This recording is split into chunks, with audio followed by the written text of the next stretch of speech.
ولد الدكتور مهاتير محمد رئيس الوزراء الماليزي السابق ومؤسس ماليزيا الحديثة وصانع نهضتها في ألور ستار عام 1925. عايش الاحتلال البريطاني لماليزيا كما عايش الاحتلال الياباني لها خلال الحرب العالمية الثانية. درس الطب في جامعة الملك إدوارد السابع في سنغافورة وتخرج منها عام 1954. عمل في عيادته الخاصة ثم انضم للجبهة الوطنية الماليزية UMNO بعد استقلال ماليزيا عن بريطانيا عام 1957. أصبح عضواً في البرلمان الماليزي عام 1964 وكان نداً لمؤسس سنغافورة لي كوان يو، حيث كانت سنغافورة آنذاك إحدى ولايات ماليزيا 14. لم ينجح في الانتخابات البرلمانية التي عقدت في ماليزيا عام 1969، فوجه رسالة قاسية لرئيس الوزراء ورئيس الجبهة الوطنية الحاكمة UMNO آنذاك تونكو عبد الرحمن، نشرت في وسائل الإعلام، فطرد من الحزب الحاكم بعدها. وظل بعيدا عن السياسة حتى تنازل تونكو عبد الرحمن لتون رزاق عن رئاسة الحزب والحكومة، فوافق على عودة مهاتير محمد لحزب الجبهة الوطنية UMNO عام 1972، حيث أصبح مهاتير بعدها عضوا في مجلس الشيوخ ثم المجلس الأعلى للحزب ثم وزيرا للتربية والتعليم في ماليزيا عام 1974. ورغم أن مهاتير ينتمي إلى أغلبية المالاي إلا أنه كان وما زال كثير النقد لهم، حيث كتب في تلك الفترة كتابه الذي لاقى رواجا كبيرا عن المعضلة المالوية، حيث يتهم المالويين دائما بالكسل والجشع والتخلف وضعف أخلاقيات العمل لديهم مقارنة بالأقلية الصينية والهندية التي تشكل موزاييك النسيج الماليزي. اختاره تون حسين نائبا لرئيس الوزراء ووزيرا للتجارة والصناعة بعد وفاة تون رزاق عام 1976، فأفسح له المجال لكي يصبح رئيسا للوزراء بعد استقالته بسبب مرضه عام 1981. وبين عامي 1981 و2003 استطاع مهاتير محمد النهوض بماليزيا في كافة مجالات الحياة، جاعلا التعليم والمعرفة مرتكزا للنهضة الماليزية، فواجه كثيرا من التحديات في كافة المجالات لا سيما في استنهاض المالويين، لكنه تميز عن غيره في إيجاد حلول للمشاكل التي كان يواجهها. وحتى أوجز لكم حجم الإنجازات التي حققها مهاتير محمد في كل مجالات الحياة، فيكفي أن تعلموا أنه تسلم الحكم في ماليزيا عام 1981 وكان الفقر ينخر فيها، وخلال سنوات استطاع أن ينهض بها في كل المجالات، حتى أنه من الناحية العمرانية كان أعلى مبنى في كوالالمبور لا يزيد عن 9 طوابق، لكنه تمكن في العام 1996 من جعلها تمتلك أعلى ناطحتي سحاب في العالم، برجي بتروناس. وحينما تفشى الفساد في ماليزيا بعدما ترك مهاتير السلطة، قرر أن يعود إليها متحديا النظام الفاسد الذي كان يقوده تون رزاق، وعبر تحالف الأمل عاد إلى السلطة مرة أخرى في 10 مايو عام 2018 وهو في 95 من عمره، ليصبح أكبر زعيم سياسي منتخب في العالم. لكنه استقال بشكل مفاجئ في 24 من فبراير عام 2020 سعيا لتشكيل تحالف سياسي جديد.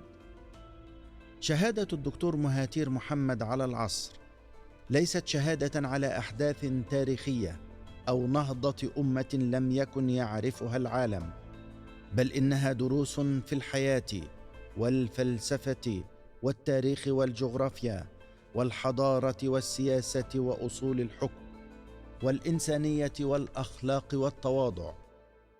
نتابع في هذه الحلقة والحلقات القادمة شهادته على عصر النهضة الماليزية. سعادة رئيس الوزراء الدكتور مهاتير محمد، شكرا جزيلا لك على إعطائنا هذه الفرصة. ولدت في ألور ستار في 10 من يوليو عام 1925.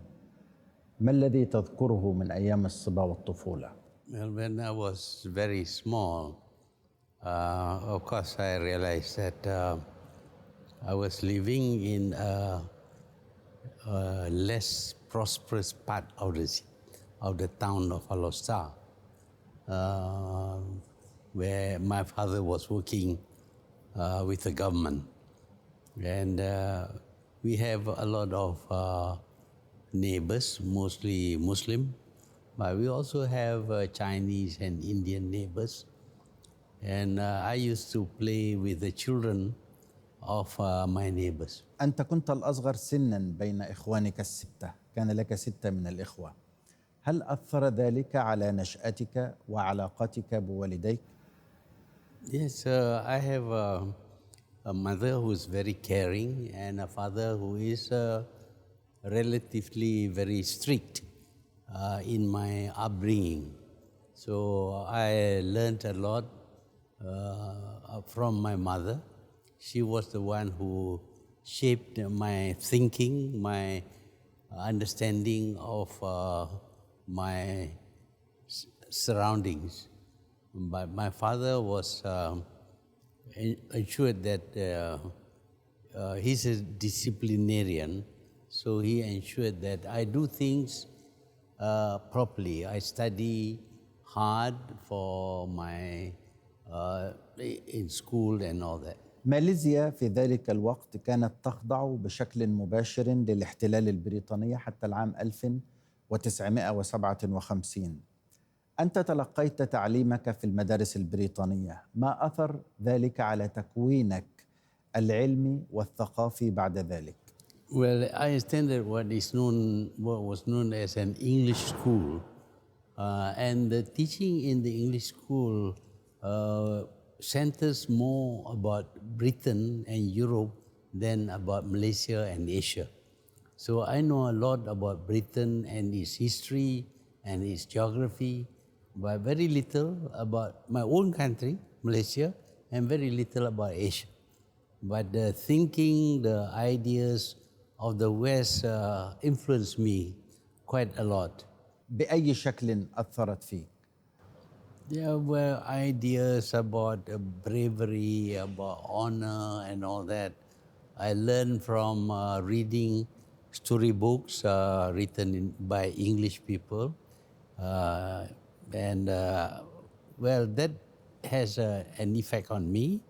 At the same time, of course, my mother taught me the religion of Islam and what a Muslim is supposed to do, what is right, what is wrong, what constitutes a sin and what will give me merit in the afterlife. And generally, she shaped my understanding of the religion of Islam. And that, of course, is intermixed with my knowledge about Western values. لكن لم يكن هناك في المدارس آنذاك أي معلومات عن الإسلام. No, we have religious classes in the schools. First in the Malay vernacular school, where we have religious classes in the afternoon. But in the English school, there were special classes conducted by a teacher, a religious teacher, on certain days of the week. So my teaching of religion comes to me all the time, whether in English school or in the Malay school, and of course at home from my mother. هل تعتبر نفسك محظوظا أنك كنت من قلة تعلموا في ذلك الوقت، في وقت كان التعليم وكانت فرص التعليم فيه قليلة بالنسبة إلى الناس؟ Well, I was lucky because normally a very small number of students were admitted into the English school, which is a primary and secondary school. But I was in the Malay schools as well, and that is open to more people than in the English school. كنت بحق شابا مولعا بالإنجليز، عبارة ذكرتها أنت في مذكراتك. ما أسباب ولعك في شبابك بالإنجليز وهم كانوا يحتلون بلدك ماليزيا؟ Well, as I said, I read a lot of English books, including the history and also story books about Europe and England. And I came to admire many of their achievements. But of course, the stories they tell is biased in favor of their people. But at that time, that is my only source of knowledge through reading. There were not many books in Malay, and also I cannot read in other language, including in Arabic, excepting in reading the Quran in Arabic, of course. But I don't understand what is in the Quran because I didn't understand Arabic. أنت أشرت أيضا في مذكراتك إلى أن البريطانيين نجحوا في أن يجعلوا الملايويين يعتقدون أنهم جزء من الإمبراطورية البريطانية، وأن تاريخهم كشعب بدأ مع احتلال البريطانيين لبلادهم. Well, that was what was promoted by the British, that before they came, Malaysia had no history, which is not right, of course. Later on, I learned. But at the time when I was living under British rule, my thinking was influenced by what the British told us about our history, about the history of the British Empire. That our history began when the British occupied Malaya at that time. And what happened before that is not regarded as history during the time when I was learning history in the English school. كما أشرت أنت أيضا في مذكراتك، لم يكن الاحتلال البريطاني سيئا بعمومه، لا سيما وأن بريطانيا تركت بصمات معمارية في الدول التي احتلتها كلها. ما هي البصمات أو الحسنات التي تركها الاستعمار البريطاني في ماليزيا؟ Prior to the coming of the British, we were a monarchy where the ruler, the Sultan, had absolute power and all revenue goes to the Sultan.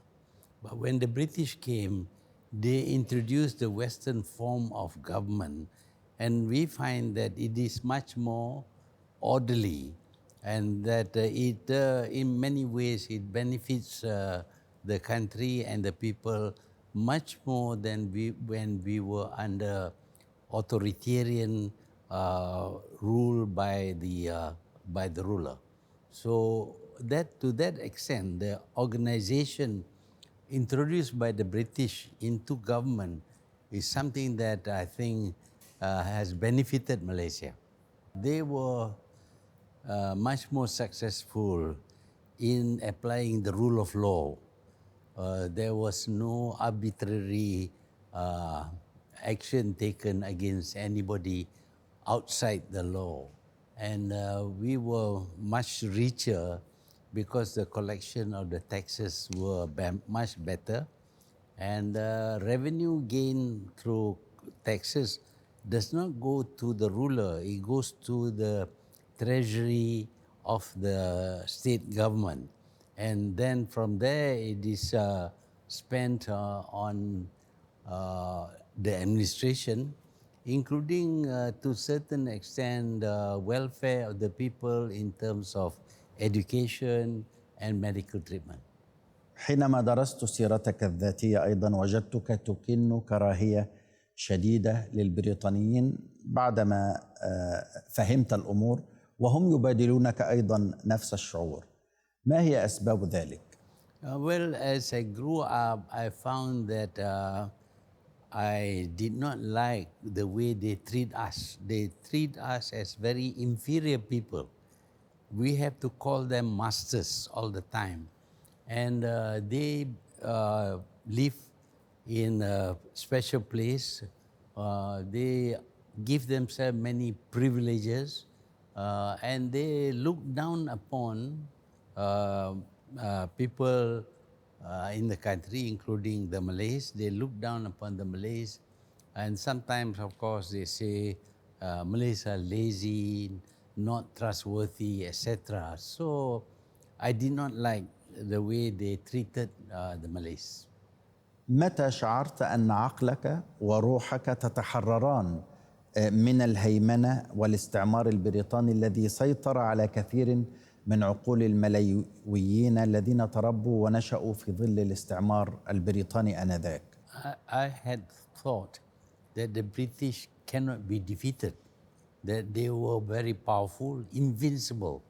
But then they lost to the Japanese. And for almost 3 years, Japanese ruled Malaysia. And then I noticed that after all, the British people are no better than anybody else.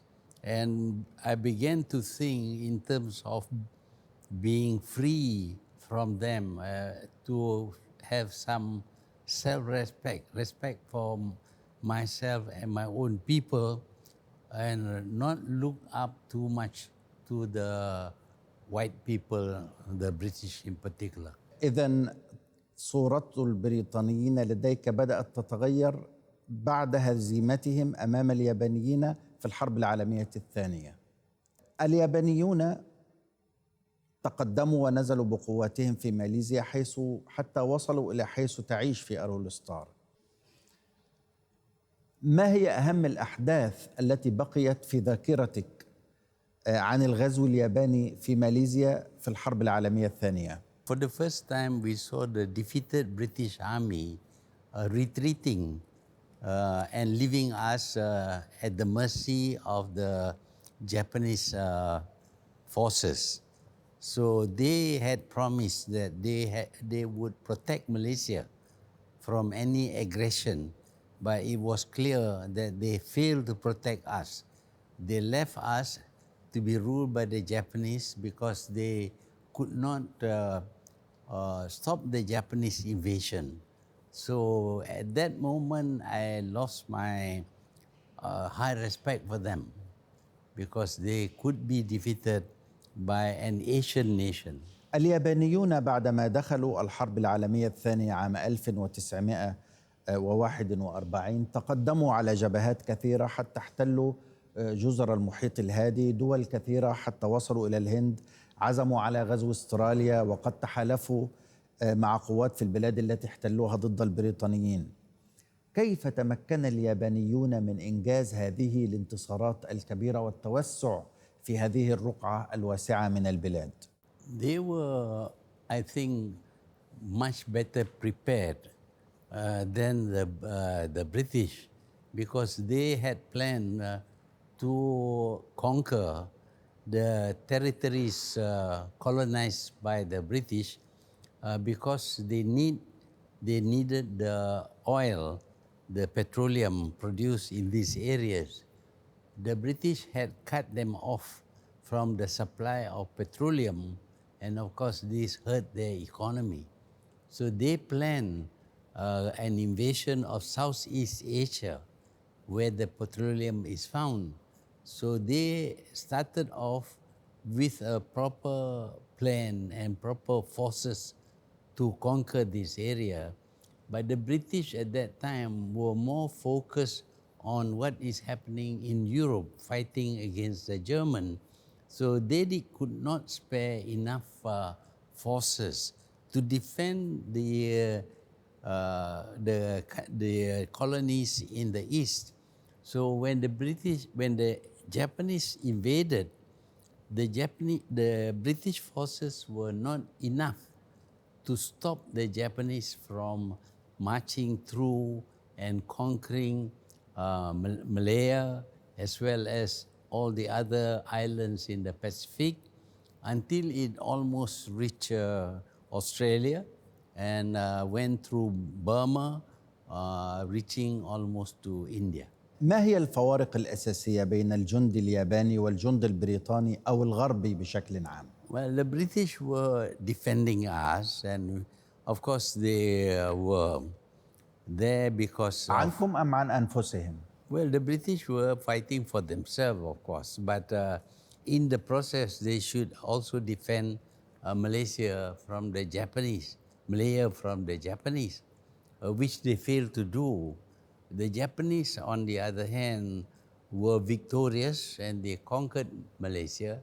And of course, they went against many of the Chinese people living in Malaysia because these Chinese people had supported China against the Japanese invasion of China. So they knew who the Chinese who were supporting China, and they punished these people. Some of them were beheaded by the Japanese. حينما احتل اليابانيون الورستار 1941 كنت أنت في المدرسة البريطانية في الصف الثامن، ولكن الدراسة توقفت. أنت تركت المدرسة مثل باقي الأولاد، لكن اليابانيين فتحوا مدرسة أخرى. كيف كانت تجربتك مع المدرسة اليابانية؟ Well, since I had to stop going to the English school, I decided to go to the Japanese school. But I didn't stay long in the Japanese school. I learned a little the Japanese language and something about their history, but not much else. But they were also concentrating on a much more regimented way of life. For example, we had to do certain exercises when the radio directs us to do exercises. We were made to carry out certain drills and all that. It was a much more disciplined kind of schooling that was provided by the Japanese as and different from the British system of schools. فرضت عليك الحياة بعدما تركت المدرسة اليابانية أن تعمل من أجل الحصول على لقمة العيش في سن مبكر. كيف كانت تجربتك في السعي على المعاش في ذلك الوقت؟ My father was a pensioner, government pensioner. During the Japanese period, he did not get his pension. So we were very poor indeed, and we have to learn to earn a living to support the family. So I decided to go into small business, firstly selling rice, and then opening a small stall to sell coffee and other food products, as well as to sell bananas in the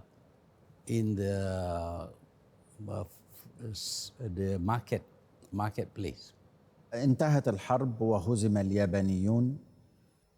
ما أهم ما تعلمته من أحداث الحرب العالمية الثانية ومارسته بعد ذلك في مناحي الحياة باعتبارك مولعا بالتاريخ؟ I was much more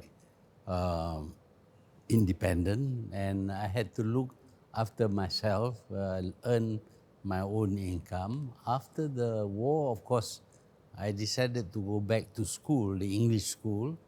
And while I was in the English school, the British, who had reoccupied Malaya, decided that they would make Malaya a full colony to be ruled from London. That means that all our sultans, our rulers, will have no power at all. And even the local state council would not be able to rule the the states in Malaysia, in Malaya, because everything will be decided by the government in London. So I didn't like that. أنت كنت تحب اللغة الإنجليزية، تتقنها بطلاقة، كنت رئيساً لجمعية الأدب في المدرسة الإنجليزية. هل لعب هذا الأمر دوراً في احترافك الكتابة فيما بعد، حتى أنك كنت تكتب في الصحف ولا زلت وأصدرت الكثير من الكتب؟ Well, in those days, the English language was very useful because it gives you access to a lot of knowledge. In our own language, there's not much book on knowledge or even story books. So I read a lot of English books, story books, as well as my textbook, and I learned English through reading these books. And because I read a lot, I read a lot, I gained a lot of knowledge about the politics and economy and other aspect of life as found in the English textbooks as well as the storybooks. حينما التقيت بك أول مرة قبل 15 عاماً أهديتني حقيبة بها الكثير من كتبك. هل تذكر كم كتاباً ألفت حتى اليوم؟ I think quite a number of books because after I retired, many books were written by me and also about me by other people. And since you want to know more about Malaya and Malaysia, I thought that these books would give you enough information about our country. ماليزيا بلد متنوع الأعراق، وربما المالاي والهنود والصينيين يشكلون الأعراق الرئيسية فيه. ما تأثير نشأتك في بلد مثل ماليزيا متنوع الأعراق؟ Well, we benefited quite a lot from having other people coming here with their skills, their capital, their commercial know-how, and they contributed towards the development of the economy of Malaysia. And we became used to living in a multiracial environment, and we get along well with them. There were no fights between us and these other people who came mainly during the period when we were under British rule, because the British opened up the country and allowed Indians and Chinese to come here to support their administration and to support their businesses in Malaysia. بعد نهاية الحرب العالمية الثانية ضغط البريطانيون لإنفاذ اتفاقيات اتحاد الملاي، لكنك تزعمت مجموعة آنذاك ترفض حق البريطانيين فرض الاتحاد. هل كان هذا بداية انخراطك في العمل السياسي الفعلي؟ Yes, very much so, because at that time I was still in school, and when we heard about this British plan to create the Malayan Union, we knew that they want to take over this country completely. Before they were in the Malay states by treaty. So they want to throw out that treaty and take over completely the ruling of this country. And that means that we would have lost our country to the British. لماذا كنتم ترفضون الفكرة التي سعى البريطانيون لفرضها عام 1946؟ Well, if the British took over the total administration of this country, they would not do much for the indigenous people, the Malays, who were behind the Chinese and Indians in terms of their wealth, their economy, and the level of education that they had. So the British tend to uh, do on the basis of merit.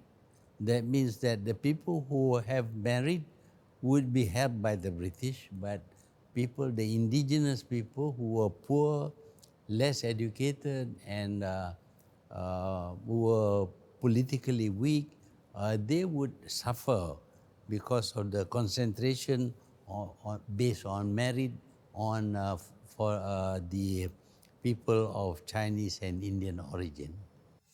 أنت أشرت في مذكراتك إلى أن هذه الفكرة التي سعى البريطانيون لفرضها عليكم بعد الحرب العالمية الثانية ولدت معها فكرة منح اليهود فلسطين واستجلابهم من كل الدنيا ليصبحوا هم ملاك فلسطين على حساب أهلها الأصليين، وهو ما أراده البريطانيون تماما للملاويين أن تصبح ماليزيا مستوطنة دولية خاضعة لحكم البريطانيين وتصبح الجنسية حق لكل من فيها حتى من غير أهلها.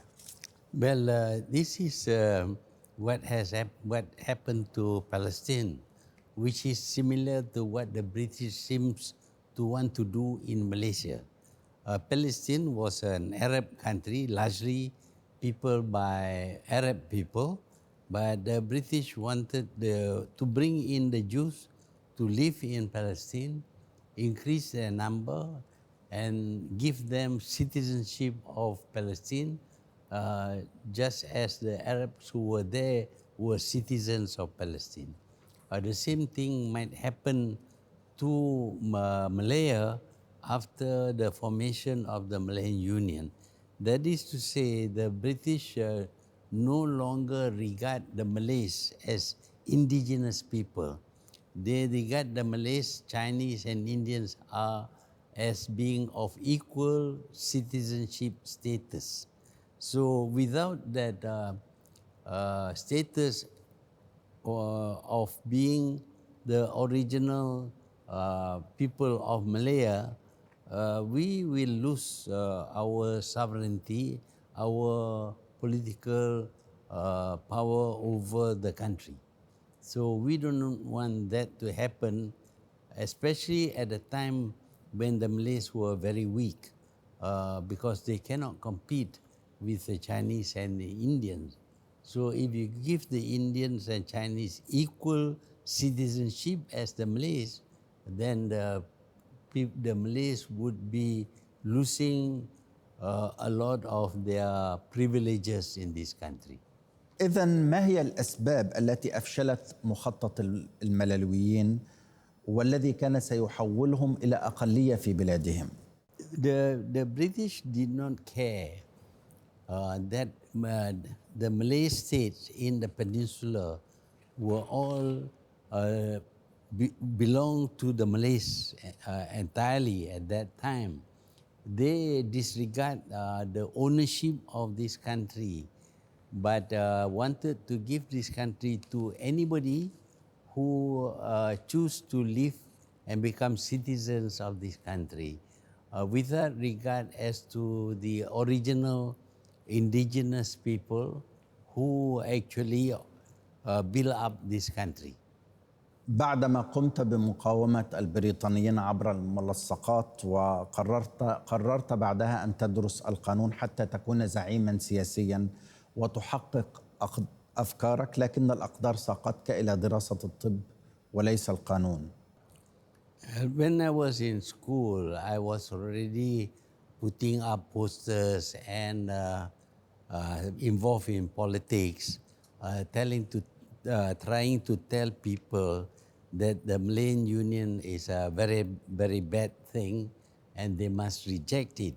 But being a schoolboy, people did not take me seriously. So I thought that if I want people to respect what I say, I must be better educated. I must pass my secondary school, and then I must go to the university and get a university degree. I wanted to study law because law is very much concerned with politics. but I did not get a scholarship to study law in England. Instead, they gave me a scholarship to study medicine in Singapore. And that was not, it was not for me to reject because it was so difficult to get a scholarship. So when they offered me to study medicine, I accepted it. الناس يعرفون سنغافورة على الصورة التي هي عليها الآن، ولكن كيف كانت سنغافورة عام 1947 حينما بدأت دراسة الطب فيها؟ In Singapore at that time was also under British rule.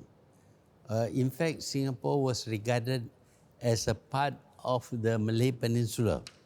The governor of Singapore is also the governor of Malaysia, the Malay states in the peninsula.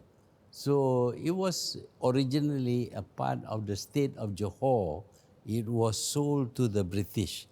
But the British opened it up to foreign immigrants. So the population of Singapore was more than 70% were of Chinese origin. But Singapore was better developed than the rest of Malaya. So Singapore had the medical school, but there was no medical school in the Malay states. So I was sent to Singapore. I was not involved in politics in Singapore. I was there to study, and I got mixed. There were only a small number of Malay students. Of the 70 over students, only 7 were Malays. The rest were Chinese and Indians, but I had no problem with them. يعني أنتم كنتم الأغلبية والأكثر، ومع ذلك كنتم نسبتكم في الجامعة أو في الكلية 10% فقط مقابل 90% من غير الملاويين. كيف نظرت إلى هذا الأمر؟ 7%. 7% out of 70 were indigenous Malays from the peninsula. 23 إبريل 1949 كان يوما تاريخيا في حياتك، حيث تعرفت على السيدة حاسمة التي أصبحت زوجتك فيما بعد. Yes, that is true. Well, I'd known her for quite some time, but in April of that year, we decided that we would like to be married and raise our own family together. ما لفت نظري في هذه المرحلة هو أنك بدأت تحترف الكتابة الصحفية، رغم أنك كنت تدرس في كلية الطب، وكنت تكتب مقالات سياسية في صحيفتي سانداي تايمز وسترايتس تايمز. Yes. At that time, I thought I should write about subjects which were of interest to me.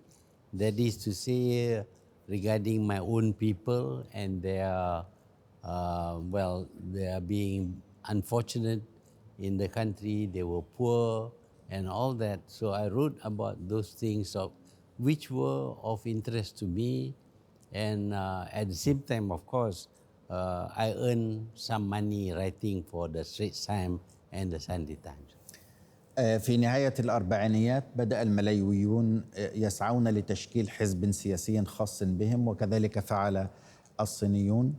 أسس حزب منظمة الملايو الوطنية المعروف اختصارا باسم أمنو، وأصبح الوعاء السياسي الذي جمع الملايويين وساعدهم في حكم البلاد فيما بعد. كيف كانت نشأة هذا الحزب باختصار؟ Well, as I mentioned just now, we were against the Malayan Union. To protest against the formation of the Malayan Union, Malay political parties came together and formed UMNO. And UMNO was the one that led the struggle against the Malayan Union. And in the end, of course, UMNO was able to force the British to drop the Malayan Union and introduce a new government, a new system of government called the Federation of Malaya, where the rulers, the sultans, regained their power. So that was how UMNO started. حسين عون مؤسس حزب أمنو الذي ترك الحزب وأسس حزب الملايا المستقل. أصبح تونكو عبد الرحمن في 1951 هو رئيس الحزب. تونكو كان صديقا لأخيك مما أتاح لك التعرف مبكرا على تونكو. Well, in the first place, Hussein was not the founder of UMNO. It was his father, On bin Ja'far. His father, Hussein's father, founded UMNO, but subsequently resigned from UMNO to form another party. And at that time, Tunku Abdul Rahman was invited to become the head of UMNO. Tunku Abdul Rahman, of course, was a friend of my elder brother. I had known Tunku Abdul Rahman a little because we used to invite him to witness stage plays which were put up by the youth at that time. The youth organization used to have stage plays, and we invite Tunku Abdul Rahman to criticize it, to watch it. So I knew a little about Tunku Abdul Rahman, and I also know I knew about him.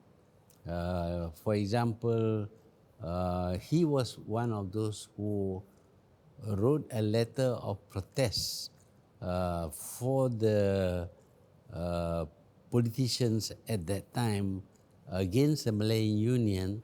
He wrote a letter to the colonial office in London.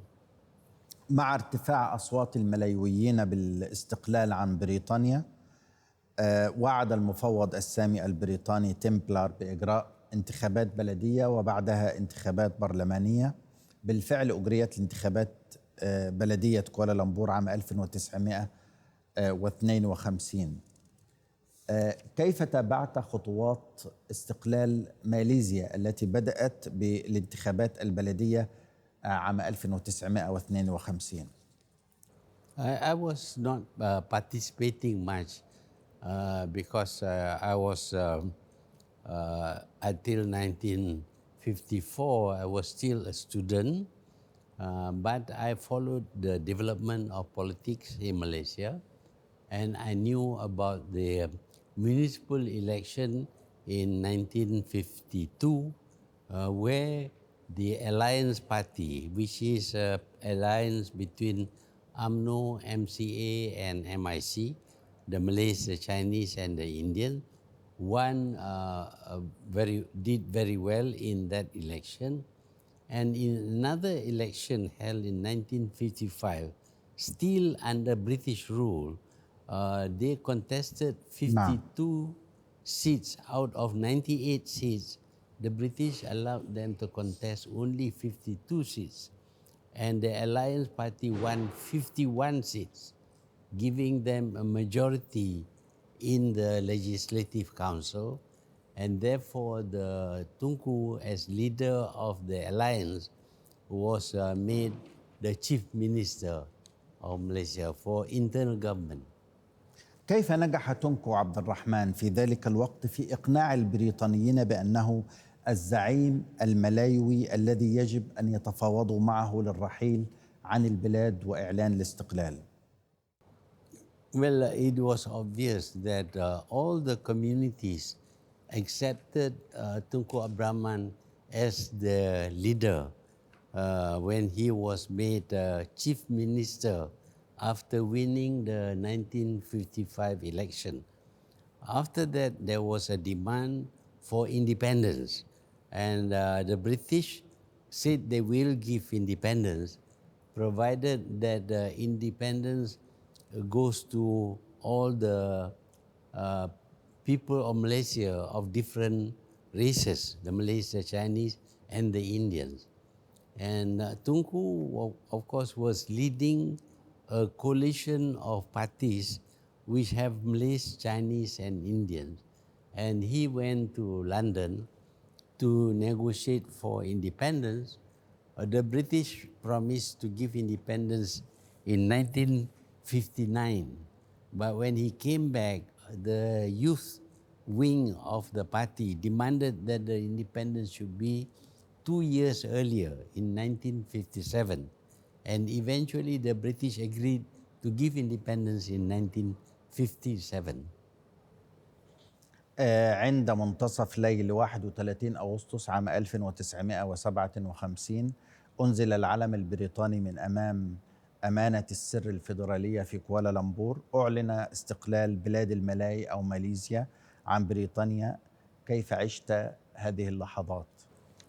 I was still in Alosta, but I was following the development in Kuala Lumpur, including, of course, the ceremony to lower the flag of the British and raise the Malaysian flag at that time. I was in Alosta, and in those days, communication was not so good. We could only hear on the radio because there was no television at that time. But in Alosta also there is a lot of celebration of the Independence Day. We had all the government buildings were all decorated and lighted up to celebrate Independence Day. هناك سؤال يلح علي دائما: كيف استطاعت بريطانيا أن تحتل هذه المساحات الواسعة من الأرض والتي يبعد بعضها عن بعض آلاف الكيلومترات، حتى أنها ربما احتلت نصف الكرة الأرضية؟ هل لديك جواب لي وللمشاهدين؟ Yeah. Well, Britain had an empire that encircled the world, but it was costly. They had to spend a lot of money to govern this whole big empire that they had. During the war, Britain became almost bankrupt because of the cost of the war. After the war, they decided that they could not maintain an empire throughout the world. So they wanted to give the independence to all the territories they had occupied. And among the territories that they had occupied was, of course, the Peninsular Malaysia and Singapore. So they decided to give independence to the peninsula, not to Singapore, but only to the peninsula of Malaysia, which consists of 9 small Malay states. And that was why the British was able to agree to giving independence for the Malay states as the Federation of Malaya, is because it cost them a lot of money to govern this Malay state. It's a very big expenditure on their part, as well as money from us, of course. But they have to maintain military presence and all that. And this costs a lot of money that they couldn't afford anymore, because although they won the war, they had spent too much money fighting in the war, that the country became very, very poor at that time. They cannot afford to have an empire. في الحلقة القادمة نتحدث عن احترافك لمهنة الطب، ثم احترافك من خلالها أو بعدها إلى السياسة. شكرا جزيلا لك دكتور مهاتير محمد، رئيس الوزراء الماليزي ومؤسس ماليزيا الحديثة. شكرا جزيلا لك، كما أشكركم مشاهدينا الكرام على حسن متابعتكم. في الحلقة القادمة إن شاء الله نواصل الاستماع إلى شهادة الدكتور مهاتير محمد، مؤسس ماليزيا الحديثة ورئيس الوزراء. في الختام أنقل لكم تحيات فريق البرنامج، وهذا أحمد منصور يحييكم، والسلام عليكم ورحمة الله وبركاته.